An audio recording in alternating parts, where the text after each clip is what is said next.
Hey Mallards, it is Tuesday. I spent the afternoon hanging out with Kenny, which means in true Kenny fashion, I was completely forced to watch a bunch of DC content against my will. Wow, hurtful. So today I have experienced Shazam, the film, Aquaman, the film, and some episodes of Young Justice. Young Justice is enjoyable except for the fact that Aqualad and Connor apparently aren't getting together, and that's disappointing, but the rest of the show's fine. It's fine. I like it. It's fun. Maybe Aqualad will get himself a boyfriend eventually, and then I will be pleased, but until that happens, I'm mostly just pretty neutral on the show, although I do love that Robin constantly changes words, like disgruntled into just gruntled. Like, don't be disgruntled, just be gruntled. Hilarious. It's a shtick, and I love a bit, and I love commitment to a bit, and this show has commitment to a bit. Then we watched Shazam, which was hilarious. I feel like Zachary Levi does a great job of pretending to be a 14-year-old boy just in a giant man's body. Some serious acting chops there, and the film was just really fun. From start to finish, really fun. My only complaint about that, I would say, is, so the premise of the film is that there is this family of wizards who were guarding the world, and they, like, put all of their power into a hero millennia ago, and then that hero was like, nah, I'm just gonna unleash the 7 deadly sins, which I guess they tied up before that. I don't know. That part's unclear. They didn't really give me the history before that. But anyway, like, open Pandora's box, let out the 7 deadly sins, and then they were like, oh no, we can only ever give our power to someone pure of heart. So we're going to lock away the 7 deadly sins in statues and a glowing orb. Like, the combination of those two things. Can't lock them away in one thing, gotta lock them away in two things. And then we're only going to give our powers to the pure of heart. Except that the pure of heart is really, really hard to find. So he's just desperately searching for somebody who's pure of heart enough, finds this kid, freaks him out, then tells him he's not pure of heart, and kicks him out, and then that kid proceeds to cause a car crash, and as a result of that, devotes his life to finding that wizard again, and then he gets there, and he decides that he's not pure of heart, and he instead frees the 7 deadly sins, as if no one saw that coming, and loses an eyeball, in order to gain the power of 7 deadly sins. Which actually pretty legit power. Like, I would figure the power of 7 deadly sins would be like the ability to eat just a bunch of stuff, being incredibly stuck up, being like super attractive to the opposite sex. I'm trying to think about what envy's power would be. Maybe like making people jealous of you, you know, like being wanted, which is sort of like in the lust side, but like a little bit different. And just anger, which would maybe like come out as strength, so like the super strength thing I sort of get, but he also gets like flight and like laser beam eyes and invulnerability, and like I don't know which sin gave you that power, dude, but let a girl know. Just saying. And anyway, so then he becomes the bad guy, so now the wizard's dying, and so like as a last ditch attempt, he just picks this kid named Billy. And he's like, yeah, you know what? You're pure of heart enough. Like, I'm dying, so, like, have the power. And then Billy does a great job of being I think he's 15? 14. Practically 15. A 14-year-old boy who just suddenly can transform into an adult with superpowers.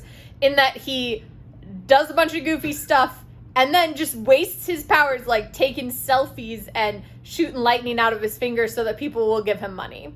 Which, you know, he was raised on YouTube and capitalism, and like, you just get that dough, boy. Like, you do what you need to do to survive in this world, the foster child that he is, and like, I ain't mad about it.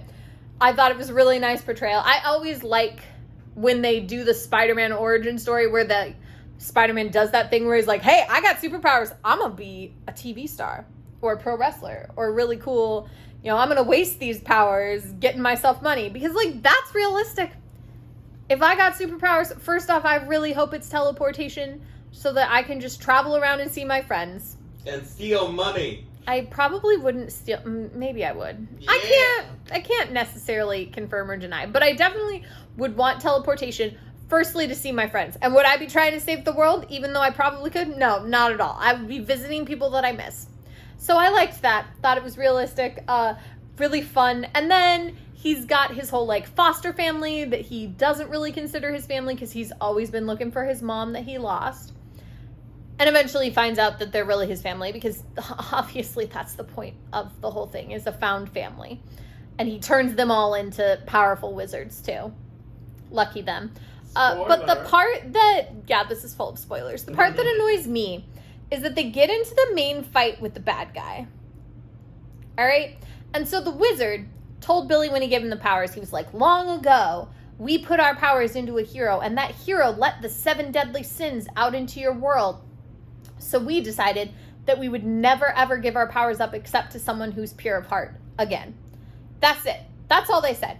Did he tell any of that to any of his foster siblings when he got back? Not that I saw. He, like, vaguely mentioned there was, like, this wizard, and he made me hold a staff, and then he gave me powers. And he does say he had me use the word Shazam, and then that's how they find out that he can transform back and forth into Shazam by saying Shazam. A wild time. But he doesn't tell his siblings about the 7 deadly sins. Because the wizard doesn't tell him that the 7 deadly sins are now out in the world. That, like, a guy that he turned down as a small child grew up into a supervillain who is now taken the 7 deadly sins. Like, the wizard straight up doesn't mention that when he gives Billy the powers. And, like, so Billy doesn't tell his siblings about the 7 deadly sins, because why would he? They were, like, an ancient history story. But then, the bad guy, whose name is, I think, Tad? I'm going with Tad. Thad. It's Thaddeus. Thad. Whose name is Thad. What a great name. Savannah.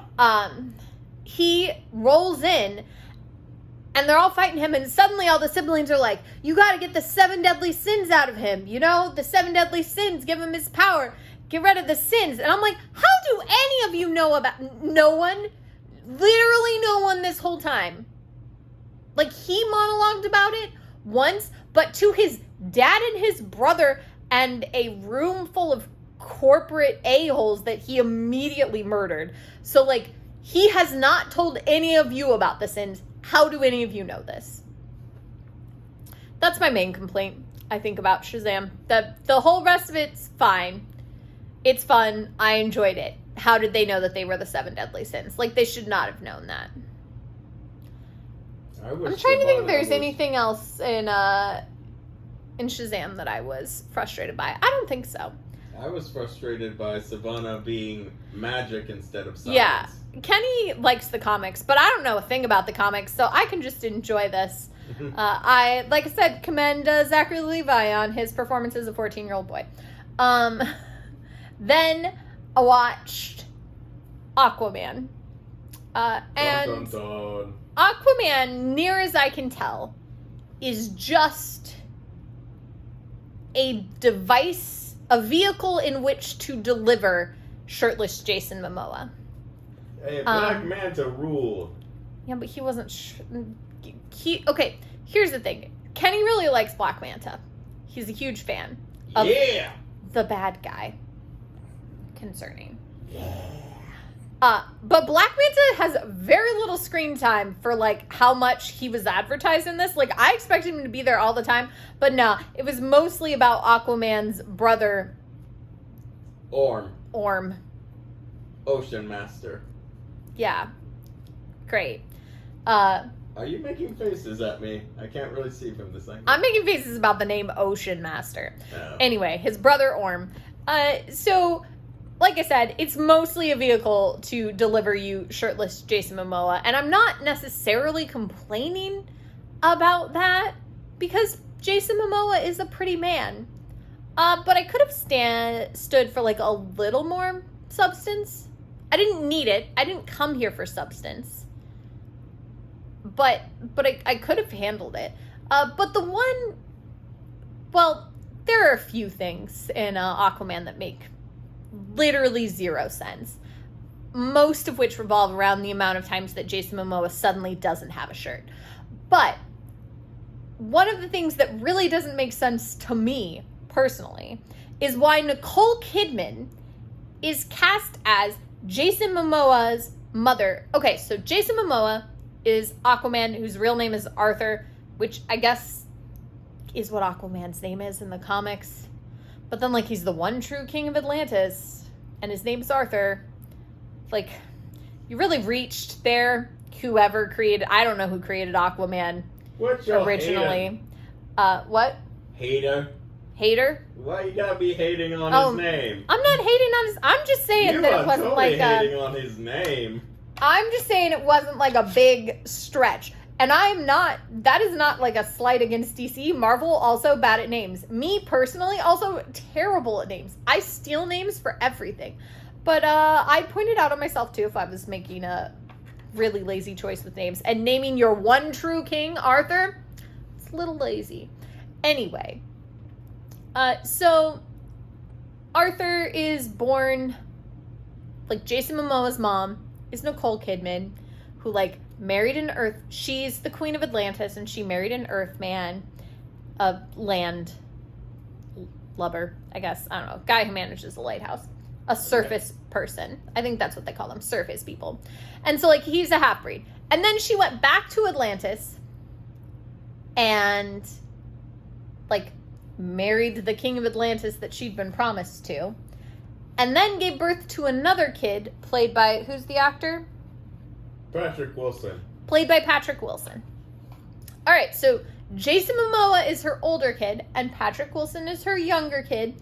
By judging from how old the, like, small child they get to play Jason Momoa in that scene is, like, at least 4 years younger.